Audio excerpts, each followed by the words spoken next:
Welcome to today's Explainer. Man, I am absolutely thrilled to dive into this one because we are unpacking a topic that literally changes how you see the world around you. Today, we're exploring the incredible, almost magical ways your brain actively edits your reality in real time. We're going to look at a couple of fascinating scientific studies that prove our visual system doesn't operate like a simple passive camera. No, it's way more like a highly advanced creative movie studio. So let's just jump right in with a highly relatable mystery. Look around you right now. Your vision seems complete and seamless, right? But here's a crazy biological fact for you. Every single one of us has a physiological blind spot in each eye. It's actually a pretty large area, about 6 by 8 degrees, located exactly where the optic nerve exits the retina. Because of that nerve, there are absolutely no photoreceptors there. It is literally a biological black hole. So why on earth don't you see a dark hole hovering in your vision right now? Well, the answer lies in this fascinating phenomenon called perceptual filling in.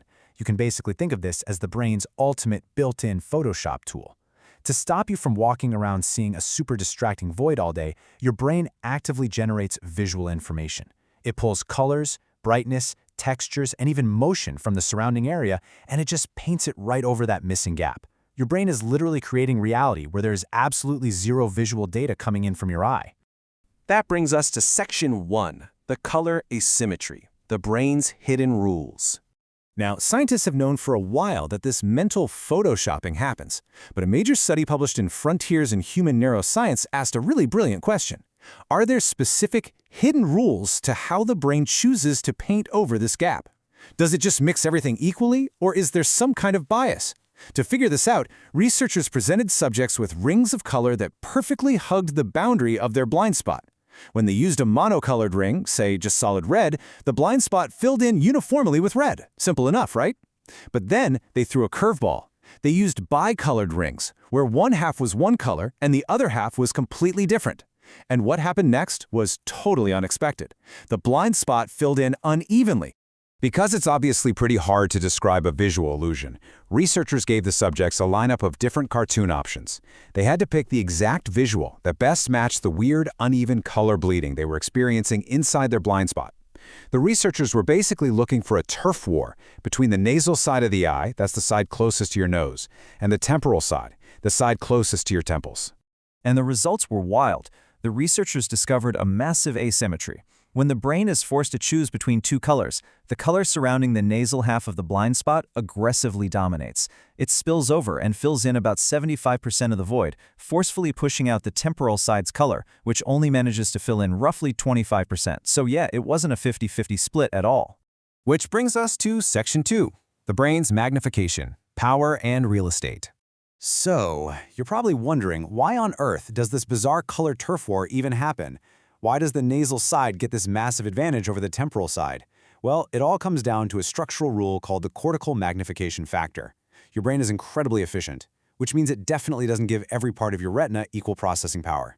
Think of it like prime real estate in a big city. The areas closer to the center of your focus get massively more neural resources and processing strength compared to the peripheral areas out in the visual suburbs.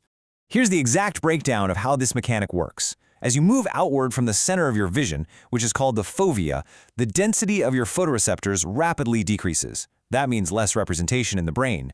Geometrically speaking, the nasal side of the blind spot is just physically closer to the center of your vision than the temporal side is. Because it's closer to the center, it has a larger magnification factor in the primary visual cortex. It essentially has way more cortical muscle to flex, which allows it to just totally overpower the temporal side and paint 75% of the gap. Let's move to Section 3. Beyond just vision, hitting the limits. Now, as amazing as this local surface interpolation is, the whole process actually has strict limitations. Your visual system can't just fake everything. While dragging a basic solid color from the edges is super easy for the brain, researchers found that if you introduce complex shapes or illusory contours with even a tiny gap right at the blind spot's border, the brain's visual filling in completely breaks down. The primary visual cortex needs local, uninterrupted edges to trace from. If that local visual information just isn't enough, the visual cortex gets stuck. And that limitation perfectly sets us up for one of the most exciting breakthroughs in sensory neuroscience. It leads to this really provocative question. If the visual cortex gets stuck and doesn't have the visual data it needs, can other senses jump in to help paint the picture?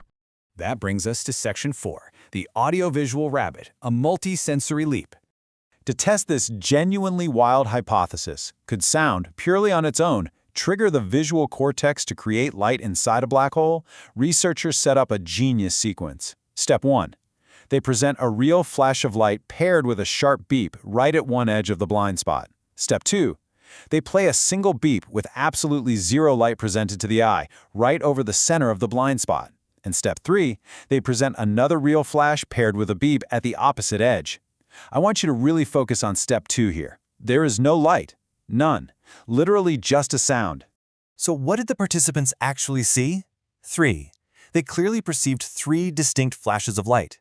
The brain conjured a completely illusory visual flash, dead center in the blind spot, just because it heard an auditory beep sandwiched between the 2 real events. The sound literally created a visual perception out of thin air. And this multisensory link was proven conclusively. When 2 actual flashes were paired with 3 actual beeps, participants saw 3 flashes. But when the researchers ran the exact same visual flashes with only 2 beeps, or with no sound at all, the illusion completely vanished. Participants only saw the 2 actual flashes. This is absolute proof that the auditory stimulus was the sole trigger that reached into the visual cortex and completely altered what the subject saw. And here is the craziest part. This wasn't just a vague feeling or a random guess. When participants were asked to click exactly where they saw the flashes, time and time again, they accurately clicked a location perfectly centered between the 2 real flashes, deep inside the physical boundary of the blind spot. This proves the brain can perfectly map spatial coordinates for vision using only timing and sound. It's unbelievable. Which leads us to our final takeaway in Section 5, rethinking our senses, the grand finale. So what do these 2 studies actually mean for our understanding of human biology? Well, first off, the visual cortex is definitely not purely unimodal. It is not an isolated island that only processes light. We now know there are direct neural projections straight from the auditory cortex into the primary visual cortex. Plus, the brain uses something called predictive processing.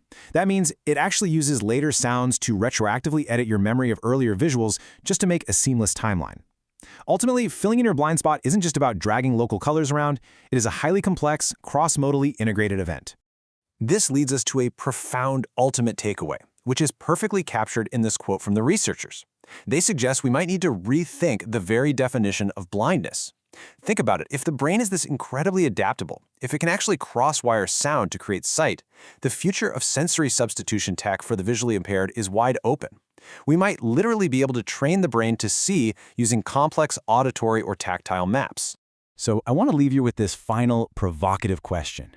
If a simple little auditory beep can force your brain to literally hallucinate a flash of light just to cover up a biological black hole in your eye, what else is your brain seamlessly editing out, smoothing over, or completely inventing in your reality right now? It really makes you realize that seeing isn't just believing. Seeing is a wildly creative act. Thank you so much for joining me for this explainer. Keep asking those big questions, and I'll catch you on the next one.